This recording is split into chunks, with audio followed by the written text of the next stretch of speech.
The case against James Franco has been well documented over the last few years for a variety of reasons, not the least of which is that several women have come forward to accuse him of various heinous acts while he was supposed to be assisting them in their acting or was simply unprofessional to them. It just so happened that a few celebs came out in support of him. Who are these famous people? You might question if anyone tried to defend him honestly against these accusations. That is, if you did. However, as you will see, more people spoke out against him. 1. Sarah Tyler Kaplan. Tyler Kaplan and Gall both decided to drop their claims. The claims filed under the sexual exploitation class will likewise be dismissed. Franco won a Golden Globe for his performance in The Disaster Artist, and the original complaint was submitted soon after. Franco refuted the claims. Well, James Franco's attorney went ahead and remarked that James would not only defend himself, but also make sure that those who came out to report to seek attention will pay. According to Tyler Kaplan, the seminar did not cover industry standards such as nudity riders, the level of information required in them, the right to consult with the director about nudity scenes, and the tradition to choreograph nudity scenes. 2. Charlene Yee. Franco's accuser, Charlene Yee, has disputed Rogen's assertions. She revealed on May 10 that Rogen stars in and produces the upcoming series Pam and Tommy, which follows Pamela Anderson's romance with Tommy Lee. Franco serves as executive producer. After expressing reservations about working with him on The Disaster Artist, Yee branded Rogen an enabler of Franco earlier this year. The actress has tweeted the Pam and Tommy IMDb profile, pointing out that Rogen and Franco are both producers on the picture. This appears to contradict Rogen's claim that he hasn't worked with Franco since last year. 3. Seth Rogen. Following the claims, Rogen claimed he regretted suggesting in a 2018 interview that he would continue work with Franco, something Franco has denied.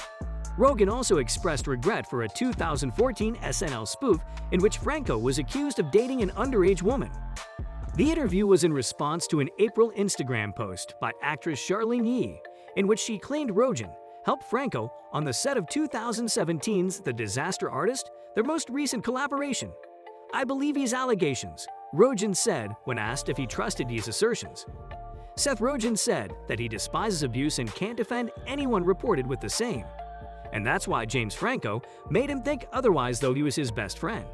But it's okay, because as friends we make mistakes and put our loved ones in problems, or make them change how they feel about us.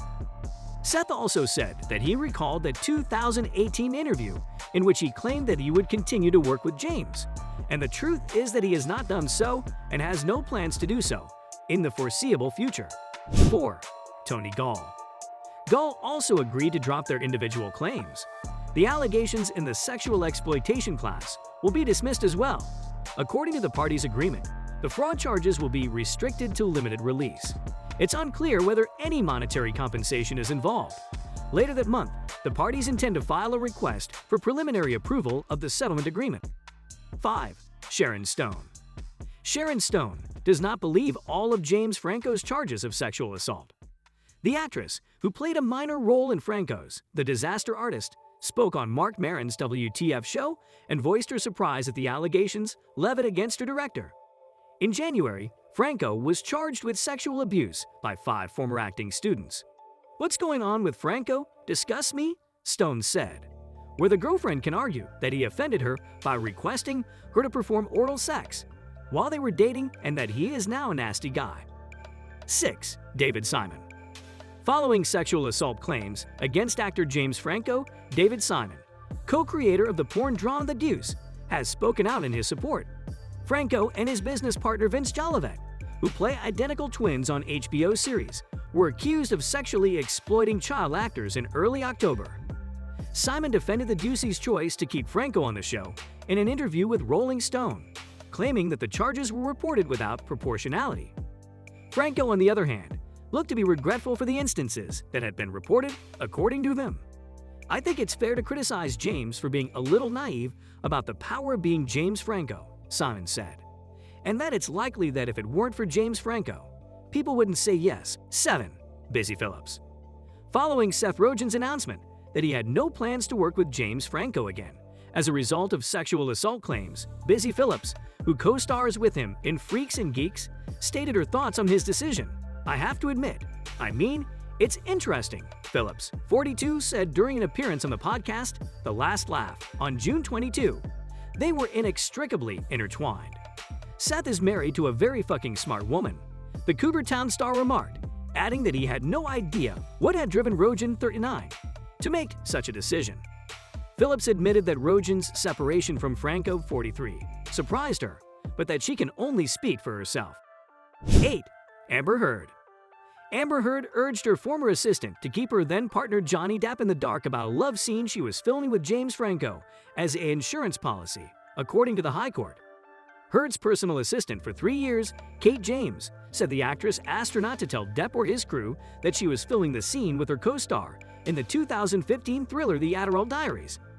Following 2 estate managers, Miss James was called as a witness in Depp's libel action against the Sun's publishers on the 7th day. 9. Lana Del Rey. Actor James Franco is said to be writing a book about Lana Del Rey, but she has denied it. Franco is rumored to have worked on a book about the singer with award-winning author David Shields. According to previous reports, Lana Del Rey's flip side, Real and Imaginary Conversations with Lana Del Rey, is due out in March 2016. On the other hand, the artist has refuted the accusations. I haven't seen anything like it. I also don't believe it will be released. It's a fantastic idea, and if we have the time, I believe we should participate. Everything I love about Los Angeles is reminded of when I see her stuff.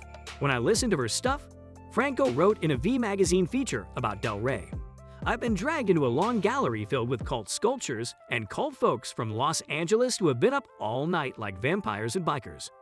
The only thing that distinguishes Lana from me is her weird voice. That is where everything is carried. Everything else revolves around the voice's primary axle. 10. His lawyer team, Alison Brie. Who was the one to protect him? That is the problem. As we saw before, Franco and his legal team went to great efforts to prove that he was innocent of these charges. More on that later, but one of his most vocal defenders was, unsurprisingly, Alison Brie, who spoke out about the charges, claiming that many of them are false, but also urging any victims of abuse to speak up. So why did she say that and stand up for Franco? She's his sister-in-law, and she stated in the same sentence that she would leave and stay with her family while things unfolded. I'm so committed to these underrepresented folks getting their stories out that I'm going to hold back some of the things I'd like to say. However, considering this year's events, one has to wonder if this is still the case. So, what went wrong? Well, Franco reached an agreement with the ladies who sued him, paying them a lump sum and issuing a written statement condemning abuse and emphasizing the importance of people who have been harmed to speak up. Franco would have had a difficult time swallowing such a bitter pill. To be sure, defending someone is simple. It was difficult to defend Franco when little facts were known by the time all of his victims came forward, and many people wondered if his career in Hollywood was over. Everyone is looking at James Franco and those who have tried to defend him, as well as the majority of those who have spoken out against him. Are you shocked that they sought to assist him, or do you believe they were aware of the consequences that would befall him? Do you think it's better that he had to settle with the people who sued him, or do you think they should have gone all out and attempted to put him away? Share what you think in the comments section below. Thanks a lot for watching. That's all for today. Leave a like and don't forget to subscribe. I'll see you on the channel again soon.